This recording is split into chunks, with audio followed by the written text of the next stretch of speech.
Welcome to the Wise Take DFS podcast. I am your host, CK013. You can find me on Twitter at CK_013.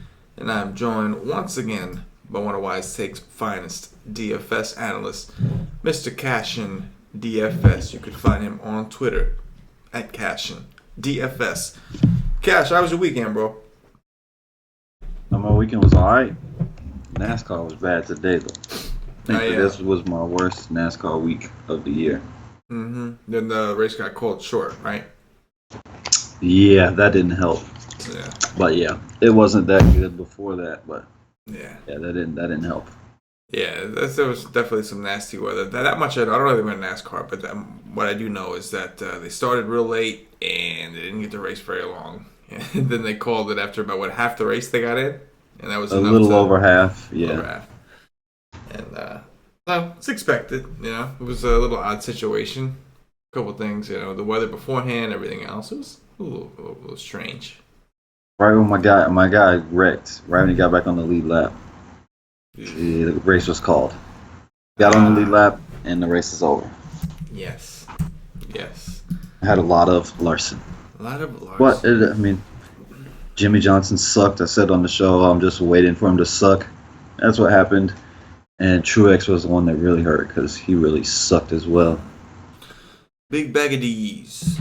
Big bag of D's. He's the one that hurt. I wasn't expecting him to suck. Well, the good thing, Cash, is that we have ourselves a nice little baseball slate today. We've got 8 games, man. Finally, a decent size slate. Not really sure how the slate's looking overall, but I do know it's a decent size. I think we have a couple pitching options, but I think for the most part, yeah. Right? I looked at the pitching. I like some pitchers today. Right. The pricing's a little tough on DraftKings today with the pitchers. So I'm curious to hear what your thoughts are on your first look as we jump in this, man.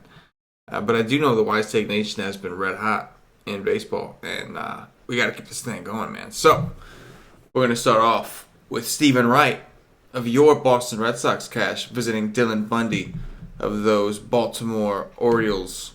Total in this game currently sits at 9. Baltimore plus 110, home underdog. It's going to be about 67 degrees, 70% humidity, nice and cool out in Baltimore. What are your thoughts here? Well, the first thought is it's 67. First thought is how do Baltimore how do they look against the knuckleball? I forgot Stephen Wright was a knuckleball last time I did a show with him. And he went out and balled that day. Bastard. It's all about how they hit the knuckleball. I love to attack Baltimore, but if they hit the knuckleball well, I probably don't want to do it with the price increase on Stephen Wright. Price jumped way up, 7.2. But if they don't hit the knuckleball well, I like it. For sure. And on the other side, Dylan Bundy's a righty. So I'm going to I forgot. My first thought is Mookie Betts is not here. Mookie Betts absolutely smashes in Baltimore. I think he has 2 triple dongs in Baltimore. I think both of them happened last year. Dude smashes here. So that sucks. But I like Boston today. I hope Bundy's popular, but how can he be against Boston? Boston's ISO is higher than the Yankees against righties, which is crazy. 215 ISO this year against righties. Love Boston. JD Martinez, Bogarts, Benintendi, all of them. Moreland. Not Nunez. Not him. I hear you, man. I'm with you on the Boston train against Bundy. 7-5 for Bundy sounds pretty good until you see that it's against the Boston Red Sox in the small ballpark out in Baltimore. So I'm with you. I think that we've been seeing a lot of numbers from Bundy that are a little bit concerning. Overall, his strikeout rate, only 23.6% this season. His xFIP up to 4.55.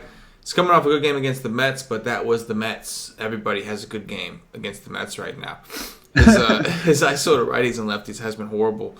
198 to righties, 189 to lefties. He is striking out righties at a 28.6% clip. However, lefties only 18.3%. He did decent.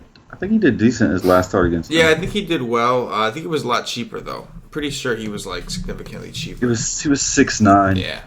He put up 17. Wasn't bad. That was in Boston. That was impressive.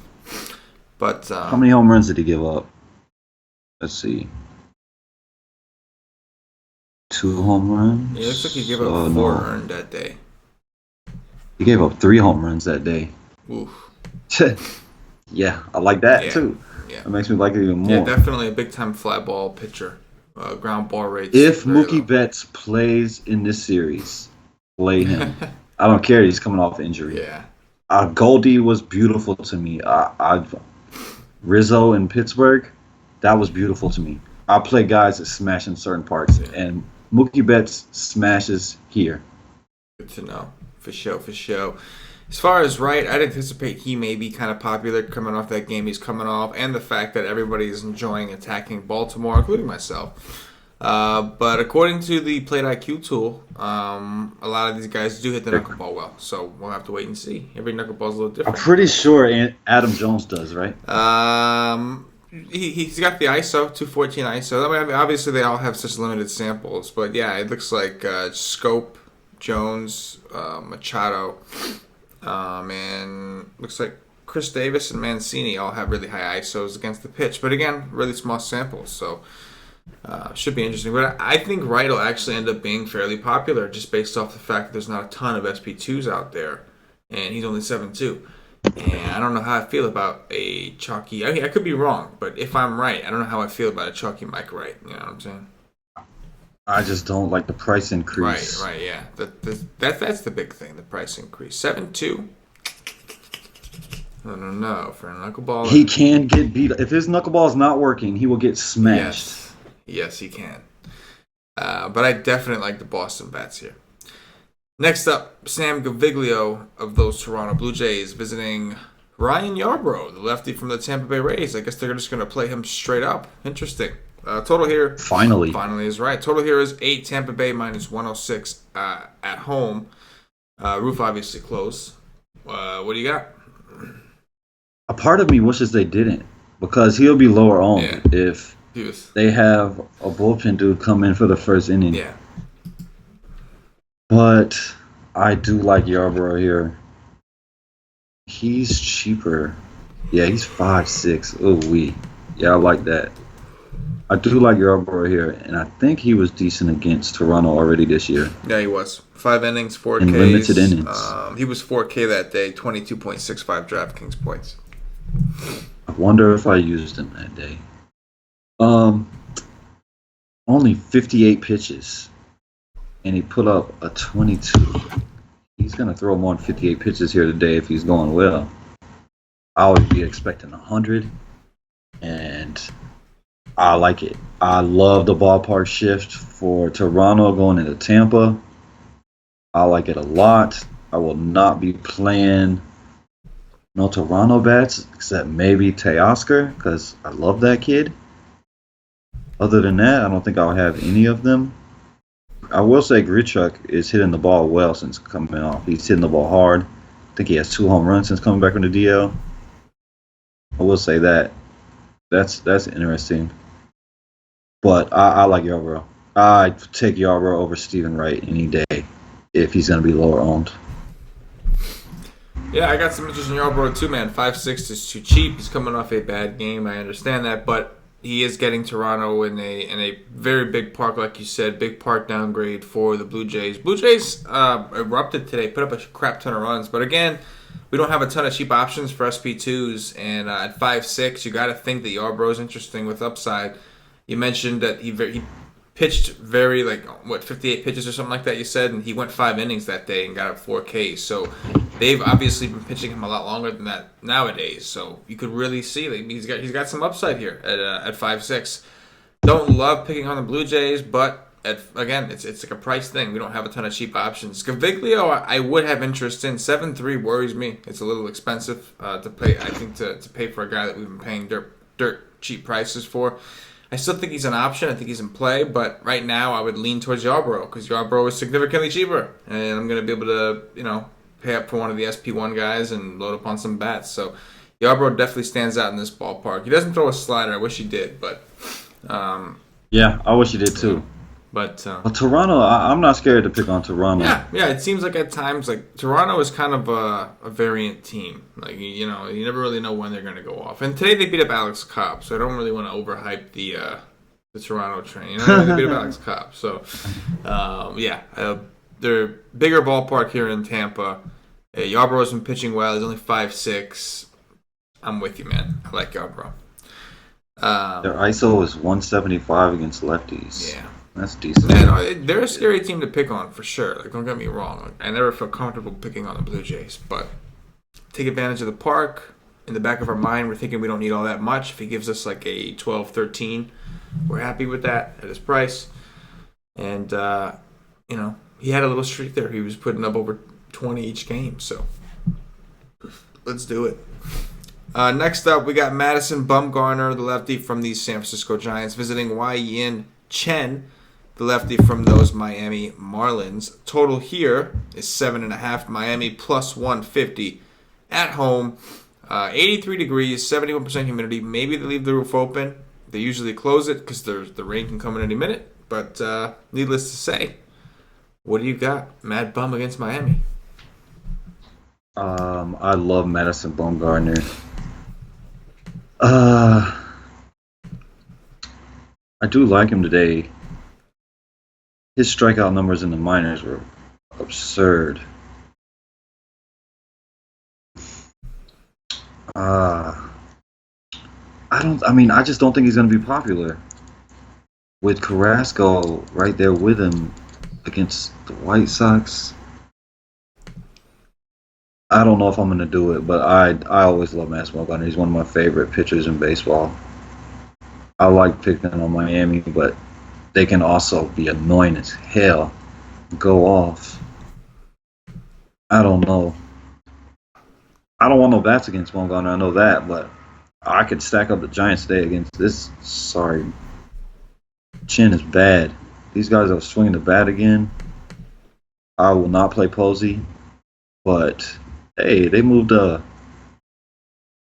what happened? They moved Panic way down in the order over the weekend? They only do that against lefties, I think. Oh, okay. They may not, but I think that's the reason that the projected lineup is that way. Yeah, they got him number 8. But no, I like McCutchen, Longoria. I gotta look at how Mac has been hitting. But yeah, I think the Giants are decent, but terrible park. Better than what they're playing, though. Yeah, I agree. It's a terrible park, but still a ballpark boost for them. They're playing where they play in San Francisco. Wei-Yin Chen, big-time fly ball guy. Terrible numbers in general. He's escaped a couple times this season just from teams not being able to hit. But if you look at his numbers, man, I mean, his last 2 games are more of what he really is. There was like a 3-game stretch against the Dodgers, Atlanta, Washington, where he actually was pitching well. His last 2 games came back down to earth. That's really who this guy is. And I think that some of these Giants are definitely in play. Like you said, I don't know if I would do a full stack just yet, just because it is a bad ballpark in general. But right off the bat, McCutchen, Mac Williamson, Longoria, even maybe a Pablo are standing out, and maybe even Gilchrist Hernandez if he's in the lineup, right? He was kind of playing pretty well in that leadoff spot. Right, yeah, no, I agree. So I have some interest in the Giants. Chen, he doesn't miss no bats. Like, if you don't miss a bats against the Giants, I'll take it. He gives up no soft contact, like you said, fly ball, just home runs. The guy's not good. Yeah, the guy's not good. I agree. And I don't think I'm going to pitch Mad Bum in this spot. Really don't like picking on Miami, especially with lefties. But I agree. I do think you can get him at some fairly low ownership. And I think the other more expensive guys are going to be more popular than him. But I don't like picking on Miami. And I'm a little concerned. I know in his first game, Bumgarner had a pitch count limit. And he still got 82 pitches. Yeah, 82 pitches. I was encouraged by 82. Yeah, it's not bad for your first start back. It's not bad. But I think I'm going to save Mad Bum for another day. Yeah, but like what if he's gonna be solo on? Like, are you gonna play multiple teams? Tomorrow? Gotta have one. Yeah, I know, I agree. If you're playing multiple teams, if you're playing a lot of teams, I think you should have some Because shares. like they don't strike out a ton against lefties, but they don't have no power. Either. Right, yeah. No, that's true. Like Real Muto is what you're scared of most. Right. No, Sure. agreed. I agree. I do.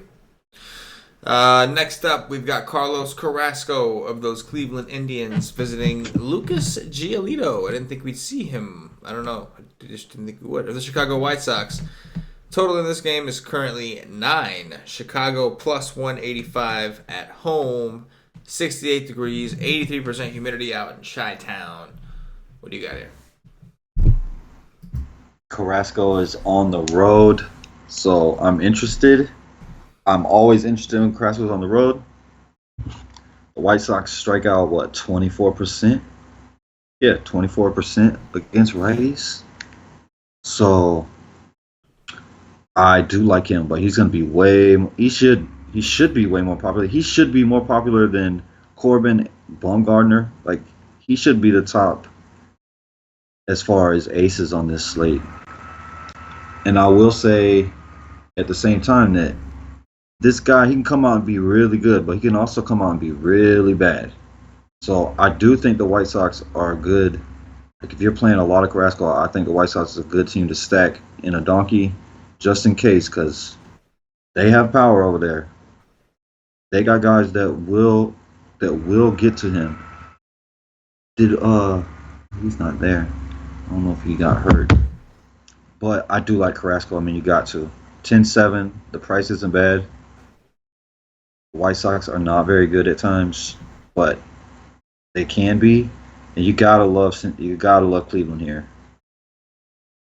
Park upgrade, Giolito, just garbage. All of them. Oh man, all of them. All the way down to Kipnis, who's actually hitting now. Yeah, man, I was very surprised to see Giolito back in everybody's lives, man.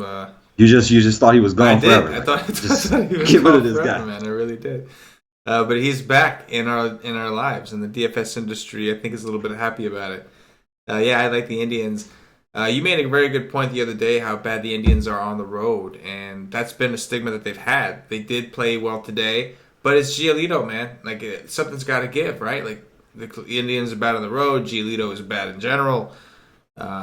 Something's got to give, and I'm going to lean towards the Indians' bats here. So I do like the Indians stack. Small ballpark. Things kind of line up right against Giolito. And then, yeah, I love Carrasco. I agree. I think Carrasco will be very popular, but I think I'm going to try to get different on my SP2. It's very hard to get off of him.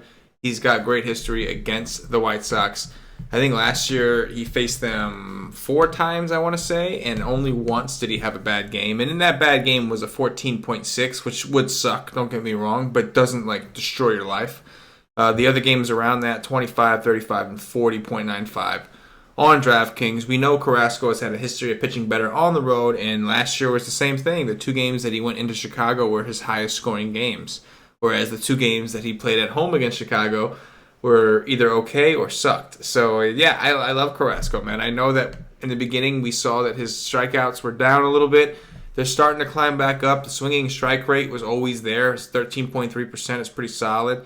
And the XFIP 3.26. Yeah, man, I'm digging me some Carrasco, but I do agree. Like, it's not going to be a sneaky by any means. He should be the most popular SB1 tomorrow on DraftKings, and for good reason. What percent owned is a Cleveland stack? Oh man, the average stack where you want to fade it. Oof. Looking at it now, like, they gotta be by far the most popular stack on the slate. I would think so. Yeah, by far. They're gonna be the chalk. There's no cores. I'm looking at some of the other spots. Maybe the Cubs are contend with them, but even Boston, like, I don't think people are thrilled with picking on Bundy, and Boston's been struggling a little bit. Like, today they struggled against Ronaldo Lopez. Yesterday Kobe shut him down. Yeah, Kobe was crazy. Kobe was I didn't think that was happening. I was all over that, man. I loved it. I was all over that with some peanut butter and jelly, some bananas on it.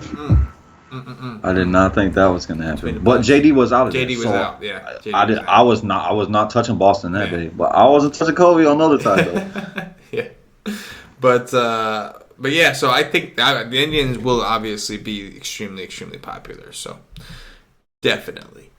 Next up, Cash, we got Jose Quintana, the lefty from the Chicago Cubs, visiting Junior Guerra of Cami Boys, Milwaukee Brew Crew. Total here is 8.5. Milwaukee plus 115 at home. What do you got here?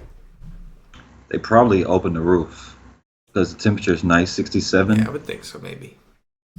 Yeah, that sucks because the ball flies when the roof is closed here. But I like Quintana. He's pitched against them twice this year. The first time, I think it was his second start of the season, and he only threw 80-something pitches. Let me find it. He put up a 26 in 87 pitches. Then he pitched against them in Chicago. It could have been a win game. I don't know, but he put up over a 30 against them. Quintana is not a guy I like very much. I was all over him against your Mets, though, and I think I want him today. Like, I will fade Carrasco and come down here to him and then another cheap pitcher and stack up my bats to try to be different. I do think he has 30-point upside here. He could also get pounded. Like, these guys could match him. There's a powerful lineup over here, but I do like him. I like him more on the road. He's been pitching better on the road than at home. And on the other side, I'm not a big fan of Guerrero, but I'm tired of it. Like, I don't really stack against him anymore. He just doesn't give up enough home runs for me. Is Rizzo still hot? I know Rizzo was hot. That was just a Pittsburgh thing, I think. I thought he was swinging the bat against Philly. He was all right, and then he kind of cooled off against Pitt again. But he was at home that time. But yeah, I don't know. I mean, I like the park, of course, but if it's open, if the roof is open, it doesn't fly as much. Junior Guerrero is just not giving up enough home runs for me. So I don't know how much I like them. What about Quintana? What are your thoughts there? Oh, no, I like him a lot. He's been pitching on a different level lately. He's went off against his team twice already. Yeah. One of them in very limited pitches, second start of the year. Yeah, he's been very good. He's been very good against these guys. Even going back to last year, had two pretty good outings. Quintana was really struggling to start the season, but he's obviously fixed whatever it was he had to fix. He's seen some dominant outings. I initially thought that, against the Mets, anybody should do good against the Mets. But since then, he's actually done really well in some tougher matchups. So I think Quintana is definitely in play. And at 8-1, I think it kind of opens the door if you want to avoid, because as of right now, in my head, I'm thinking from what we've seen already, I'm thinking the most appealing thing I've seen for myself, for my style, would be Carrasco and Yarbrough.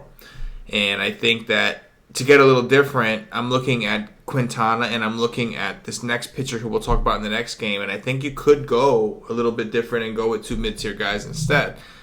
So I think Quintana is definitely an option. Not going to pitch Guerra, but I definitely get your point in terms of taking guys against him. Everything indicates that he's not very good, but yet the results speak differently. They tell a different tale, a different story, if you will.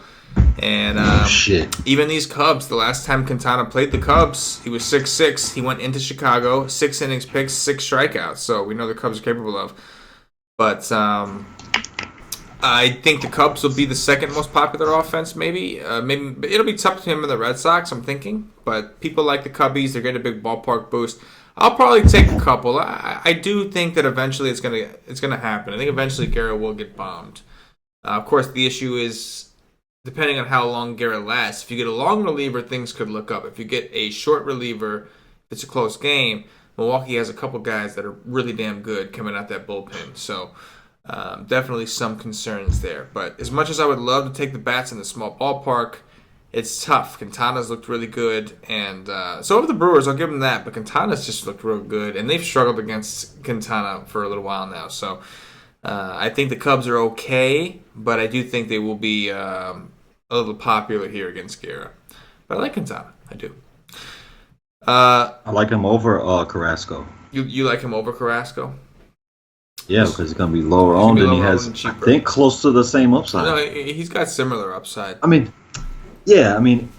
I mean, if you're gonna predict it, of course he doesn't, but he can get close and he can pass Carrasco. Like I said when I was talking about Carrasco, he can come out and be really bad. Like that happens. He just has a negative like a couple games ago. Yeah. It happens. He comes out and he's bad, but I don't expect it. Yeah. What I expect is him to be good, and what I expect is him to be the highest pitcher on the slate. Yeah. No, I agree with that. Next up, we got Jordan Lyles of those San Diego Padres visiting Jack Flaherty of those St. Louis Cardinals. Total here is 8. St. Louis minus 185 at home. 91 degrees, 51% humidity. Seems like a great environment for hitting. What do you got here? I wish the wind was blowing out instead of across. I'm not going with Jack Flaherty. I think he's going to be fairly popular. Because, I mean, pretty much every pitcher is popular against the Padres. I would rather stack the Padres today. You can give me Hosmer for sure. You can give me Reyes because he's playing a righty. All of his home runs are against righties. I don't know about Villanueva. He probably strikes out a bunch. But Janikowski, Hosmer, I do not like 3-9 for Janikowski, but what can I do? Perella is okay, but I don't think he's still hit a home run yet this year, which I'm not interested in that. If you can't hit a home run, I don't want you on my team. And like I said, Reyes hits all of his home runs against righties. I think Flaherty to be fairly popular. At 91 degrees, I don't want to mess with that. I just don't want to pitch Flaherty here today. And Jordan Lyles is complete garbage. I think that St. Louis is my favorite stack on the day. Yeah, I agree. Ozuna is hot again, finally. Yeah, he's definitely heating up. Jose Martinez is well red hot right now. That's my dude. I like the Cardinals for sure. They got Jordan Lyles on the hill, who's not very good. They have one of the best hitting environments on the slate, and they should still be somewhat lower owned than I think the Indians for sure, maybe the Cubs, some of these other guys. So I'm not saying that the other guys aren't in good offensive spots. I'm just saying that I think the Cardinals are, and maybe won't be recognized for it.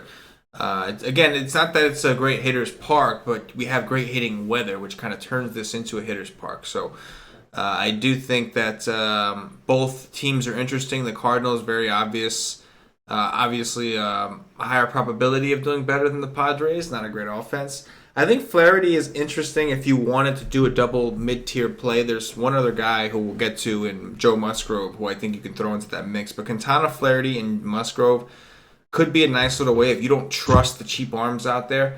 Mixing up 2 out of 3 of those guys could be an interesting mix with upside. Flaherty does have upside. He's burned me really bad the last couple of times. I took him against Miami, got burned. Took him the game before that, got burned. So I'm not so high on Flaherty right now. But again, I'll acknowledge he does have some serious upside. The problem is the Padres have actually been one of the hotter offenses out there. Even against Miami, they were putting up some runs, man. So I do think the Padres snack could be sneaky here if you're not interested in a guy like Flaherty, who does struggle against lefties, or at least struggles to strike out lefties. The Padres can certainly give him a hard time. And again, we have a great hitting environment, so it's tough to want to take a pitcher in a place where the bats are just in such a prime epic spot. And I would also say don't forget about Lopez if he's catching today. Yes, Rafi Lopez. The guy has power. He's cheap. She owned the cheap though. Ooh, man, they got to be closing the roof in this next game. Joe Musgrove of the Pittsburgh Pirates visiting Patrick Corbin of those Arizona Diamondbacks. If they don't close the roof, we're looking at 103 temperatures, so I'm pretty sure that they will close the roof. Total here is 8. Arizona minus 145 at home. What do you got here? I don't know, man. I hope everybody played Goldschmidt every day in Coors. I hope you did it, because I did. Except today. I don't know what he did today. 23 DraftKings points today. Again, he had like 41 the day before. He went ham the day before that. I play him every day in Coors. Anytime Paul Goldschmidt plays in Coors, put him on your team, please. But Musgrove, he screwed me last time, no doubt. I had a fantastic team, and he sucked. I like him. I don't love him for, like, Arizona woke up before they went to Coors. Like, they were swinging some bats before Coors. I mean, I know everybody talks about this Coors effect. I don't really believe in it myself, but the roof is going to be closed, so the humidifier, Humidor. humidor, whatever, yeah, humidor is more in effect then. I don't know, man. I like Musgrove here. I'm scared, but I do like him. Paul Goldschmidt is finally Paul Goldschmidt again, and that happened before Coors too. He just continued in Coors. And Patrick Corbin, there's no way I can pitch him. He just doesn't have the upside for me, the velocity and just everything. Like I don't think he has 30-point upside, and you got to have 30-point upside if I'm paying that price. And I don't think he has it, especially against this squad. I don't know. You tell me if you like Pittsburgh bats or not. I like Meadows, but it's lefty on lefty though. Yeah. I think like it's weird because the Pirates have one of the better WRC pluses against lefties, but then when they play a lefty, it's hard to really want to roster any of these guys. It's like, you know what I mean? I think Harrison, Marte, Freeze, Diaz, or Freeze in the cleanup spot. Yeah, I know. Diaz or Cervelli, whichever one of them plays. I think both of them are acceptable. But the rest of the guys, it's tough. I agree with you, though. I'm not paying 11-2 for Patrick Corbin. I can tell you that for sure. His velocity's still down. He's not showing us a tremendous amount of upside. I think he had a good game in his last start, but coming back home here against a team that really doesn't strike out, especially against lefties, not doing it. There's no way I'm picking Corbin over a guy like Carrasco and paying 11-2 for him. So roof should be closed, so that should negate some of the offense. We've seen this place not really be so great for offense ever since they've introduced this humidor. But then we've seen a little boost when the roof is open. So assuming they do close the roof, I do think Joe Musgrove is in a very good spot. He's the pitcher I would lean towards as well. One thing we know about the D-backs, whether they're hot or not, they do strike out a ton. So I think that Musgrove at 8.5 could be one of the key players in that build of going middle tier between Flaherty, Quintana, and Musgrove. As of right now, I would lean towards Musgrove and Quintana as long as they close the roof in Arizona. But just an interesting way to look at it if you don't want to pay up for SP1. But I think Musgrove is definitely in play. He's been impressive. The D-backs have been hot, but we do know that they, number one, they play really well in Coors typically, especially Goldschmidt. And number two, they can strike out. So I think Musgrove is definitely an option here against these Diamondbacks. And I'm not interested in Corbin. Pirates, I would like, but again, it's tough to go there. The guys you really like the most are actually left-handed. Corey Dickerson, Austin Meadows. But I do think they're an option here against Corbin. Maybe at least a one-off if we can find one. Maybe a Marte, maybe a Harrison, something like that. But and Bell, too. Yeah. I always want Bell from the left side more than the right. Yeah, exactly. And he's having himself a pretty down year this year, right? He's having himself a rough go of it so far, but maybe he'll wake up eventually. Josh Harrison is probably the best bat because I actually like Marte better against righties than lefties. No, I agree with that. I do. Probably just Harrison, yeah. Dong today.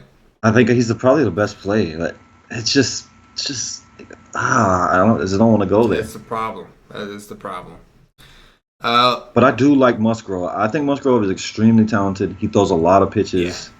He's very good. I agree, man. But I also think that you can stack them against him. They got a lot of lefties up there in the top with Goldie, like Jay, Lamb, Descalso, Peralta. That's a lot of lefties. But I am a fan of Musgrove. Yes. For sure.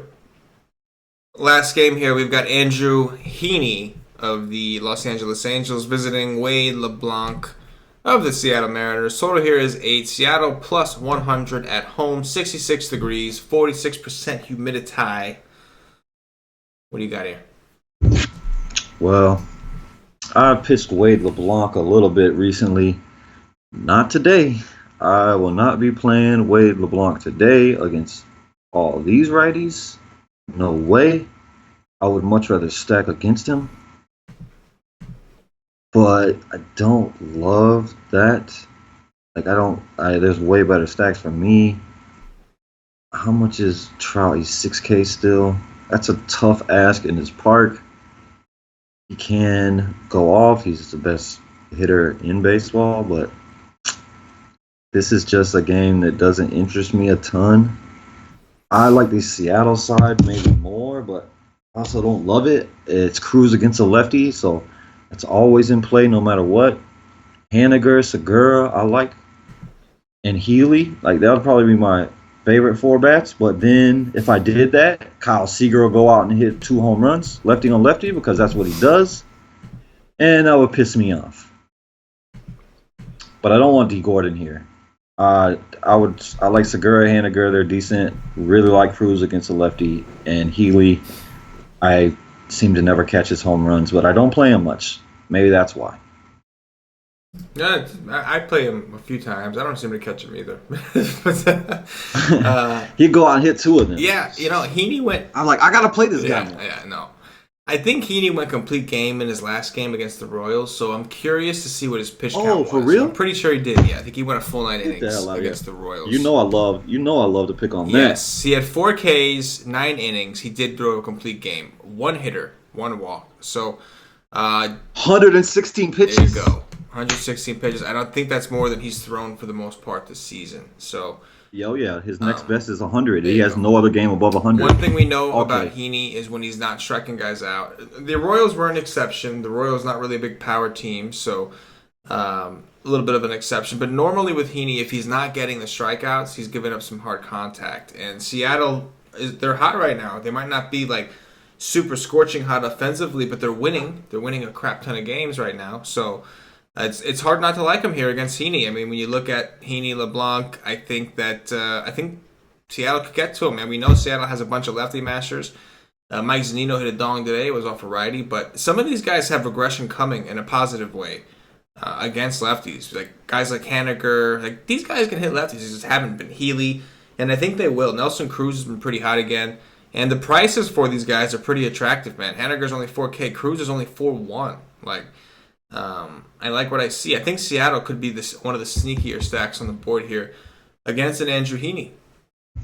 Zunino at 3-1. Mm-hmm. Like I like that over. Like I said, Lopez he's cheap. I like Zunino over Lopez. Yeah, no, I think Seattle could be sneaky. I'm not interested really in Heaney. Don't really want to attack them with the lefty. For the love of God, please stop tapping on your mic. Oh, my bad. That's all good. But yeah, I think Seattle could be sneaky. LeBlanc, I don't mind mainly. I don't know if I'll go there. I'm a little bit concerned about the upside. Oh, don't. But the Angels have really struggled against lefties this year, man. I know, but it's still so scary. This guy's not very good. I don't think so either. I played him a few times. At 6'6" against the Angels. Me too. I'd rather play Arbro at 5'2" or whatever. You know what I mean? If I was going to go down low. Or just pay up for the mid-tier, go at Musgrove or Quintana or something like that. So I don't think I'm going to pitch LeBlanc. It's a little too risky. But I do think we may have found a little something in Seattle, though. I think the Seattle stack could be pretty low-owned and could go a long way here, man. You just made me like Seattle a whole bunch. There you go. Well, if it works out good, it was my idea. If it works out bad, it's just variance, like Patio Joe says. I would hope that I would have saw. Maybe I wouldn't. I would have hoped I would have saw Heaney pitched 116 pitches. Dude put up a 35 with only 4 Ks. Yeah, he did. Like that's amazing. Yeah. Oh no, but I'm on your side. I like Seattle. Yeah. And I didn't really like him that much before that. Yeah, me either. I just happened to check. And I saw that he threw a complete game. And I was like, oh, shit. Okay. Maybe we're onto something here. With that said, that's going to do it for the game-by-game breakdown. And I'm going to take this opportunity to remind everybody, if you haven't already, checked us out at wisestake.com. I don't know what you're waiting for. Come rock with the best. Come rock with the nation. Gave everybody the Ivan Nova call at 4-4 on DraftKings today. The magical touch there. Gave you a little bit of that. Gave you guys code. He was 4-4? He was 4-4 on DraftKings. 4-6 maybe, 4-4, something like that. He was too cheap. Wow. Too cheap is what he was against the Cubbies. Heck, I agree. And the nation's just rocking, man. Cash is bringing that fire. Johnny's been doing his thing with the cash games. Paulie's been just winning a ton of money. I mean, all of us. Cam's doing a phenomenal job, having a great year. Like the whole nation, man. Like one thing for sure is baseball is definitely our best sport as a company, man. Just killing it everywhere. Members are winning left and right. Members are learning. I'm seeing the chats getting more, more smart, more intelligent questions, all that kind of stuff. But come check out what we have to offer, man. We're doing a strategy session tomorrow. We do strategy sessions during the week, Monday through Friday, whenever there's no early slate. So it's typically 3 or 4 days a week that we do it. But we literally show our screen with you. We have a chat where you can give us feedback. We do it about 1:30 p.m. Eastern. And we do our research with you. It's basically we go through, look at the numbers. You can actually see it for yourself. And you can get our interpretation and make your own judgments as well. So come see what it's all about. People have been winning a ton since we've been doing that. You also get access to Cash's GPP article during the week. on most days. You get access to the cash game article from Johnny. You get Cam's cheat sheets, and you get access to the chat, which is always bumping. And then, of course, the Y stream, probably one of Y6 featured content, so to speak, is an hour and a half before lock. We do a live stream similar to this. However, this is a first look, and when we do the Y stream, it's actually after everybody's done their research and is ready to build their lineup. So we do that about an hour and a half before lock, 7 days a week for main slates only. So tomorrow is a good day to come check it out. 8 games. It's a good day to come see what we're all about and get yourself a little help. Win yourself some money. $2.50 is all it takes to try us. You can get you a day pass, full 24 hours. 1 day's content for all MLB content you get for, including the strategy session, the live stream, the articles, the cheat sheets, the chat, all that stuff you get for 1 day. $2.50. If you're willing to make a commitment, we do have some sales going on. You can check out our YTake Twitter at @was_take.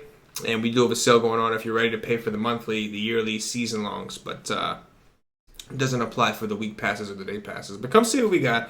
If you can't afford $2.50 to try us, you got to rethink your DFS strategy because you probably shouldn't be playing if you can't afford no $2.50.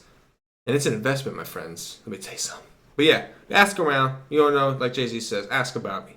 Ask about us. You know what I mean? If you don't know, ask about us, man. Because the YSig Nation is killing it. It's what we do. Cass, let's do some top threes and some dong watch. We'll get up out of here. Who's your top 3 pitcher so far? Quintana, Yarbrough, and Carrasco. Yeah, I like it. I'm going Carrasco, Yarbrough, and then I'm gonna go. I want to say Quintana, but I'm gonna go with. I think I'll go with Musgrove. It's really close though between Musgrove and Quintana. Top 3 stacks. Arizona Cardinals.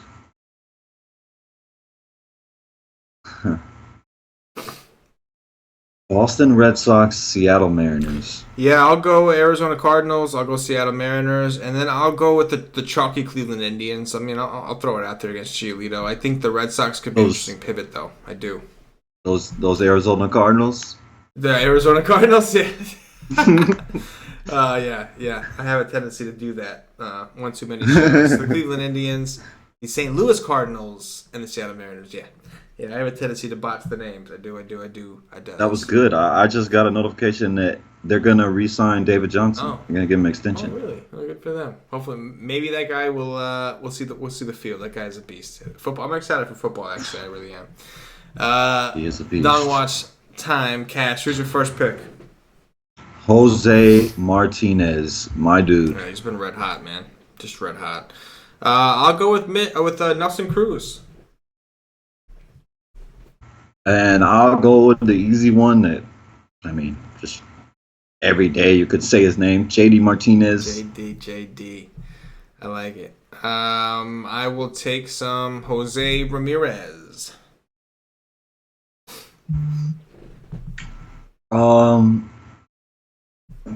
Eric Hosmer.